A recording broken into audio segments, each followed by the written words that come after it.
সালামু আলাইকুম।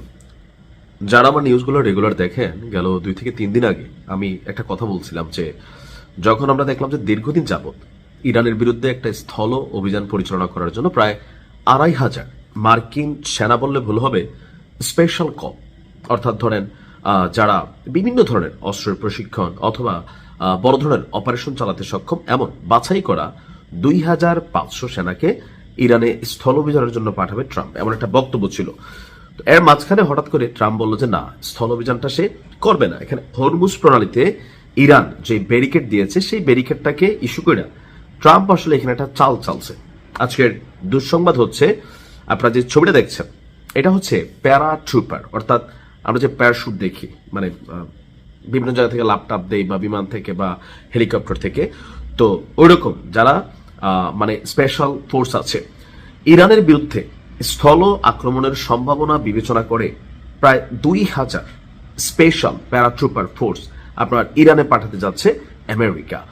এমন প্রেক্ষাপটে মধ্যপ্রাচ্যে বহু মার্কিন প্যারাট্রুপার যুদ্ধে অংশগ্রহণ নিতে পারে বলে ধারণা করা হচ্ছে। অর্থাৎ মধ্যপ্রাচ্যের যে সকল দেশগুলোতে ইরান প্রতিনিয়ত অভিযান চালাচ্ছে তাদের এখানে যে মার্কিন যুক্তরাষ্ট্রের সামরিক ঘাঁটিগুলো আছে সেই ঘাঁটিতে যারা মার্কিন ফোর্সগুলো আছে তারা এখানে অনেকেই আপনার প্যারাট্রুপার। তো বলা হচ্ছে যে দ্য টেলিগ্রাফের একটা প্রতিবেদন এই মুহূর্তে আবার সবাইকে একটু টেনশন দিচ্ছে। জানি না ইরান পাল্টা কি আসলে ব্যবস্থা নিতে যাচ্ছে, অথবা এতে ইরান আরো বিগড়ায় যায় কিনা, কারণ যেভাবে আজকে বাহরাইন সহ বিভিন্ন জায়গায় ইরান ক্ষেপণাস্ত্র নিক্ষেপ করেছে, সো এরকম হুমকি ধামকি দিলে ইরান আরো 10 গুণ তাদের অভিযান বাড়িয়ে দিবে।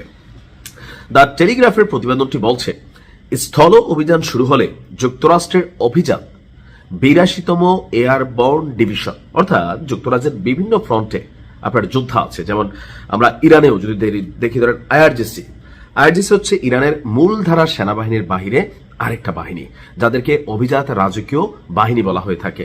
তো তদ্রুপ যুক্তরাজ্যেও আপনার এরকম বেশ কয়েকটি ইউনিট আছে। তো এর মধ্যে অভিজাত ইউনিটের মধ্যে যেটা 82তম, ওটার নাম হচ্ছে এয়ারবর্ন ডিভিশন। সেই ডিভিশনের প্রায় 2,000 সেনা প্যারাশুটে করে ইরানের নামতে পারে। এছাড়া মধ্যপ্রাচ্যে মধ্যপ্রাচ্য রাষ্ট্রগুলোতে আরো 10,000 স্থল সেনা পাঠানোর বিষয়টি এই মুহূর্তে আলোচনায় এনেছে ট্রাম্পের প্রশাসন। এমনকি মার্কিন যুদ্ধ মন্ত্রণালয়ের দেওয়া তথ্য, আপনার প্রতিরক্ষা বিভাগের দেওয়া তথ্য বিষয়টাকে অনেকটা কনফার্মেশন করছে। বলা হচ্ছে স্থল সেনা যদি এই মুহূর্তে পাঠানো হয়, যারা যুদ্ধের বিশ্লেষক আছেন তারা বলছেন যে পরিস্থিতি আরো উত্তেজনাকর হবে।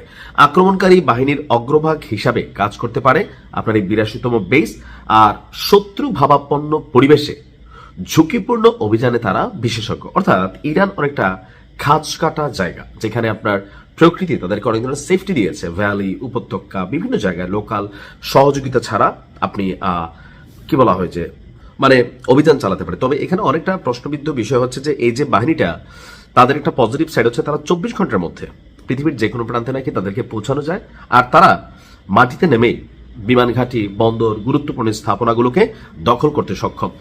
আর এই ইউনিটটি দ্বিতীয় বিশ্বযুদ্ধের সময় ব্যাপক খ্যাতি অর্জন করেছিল।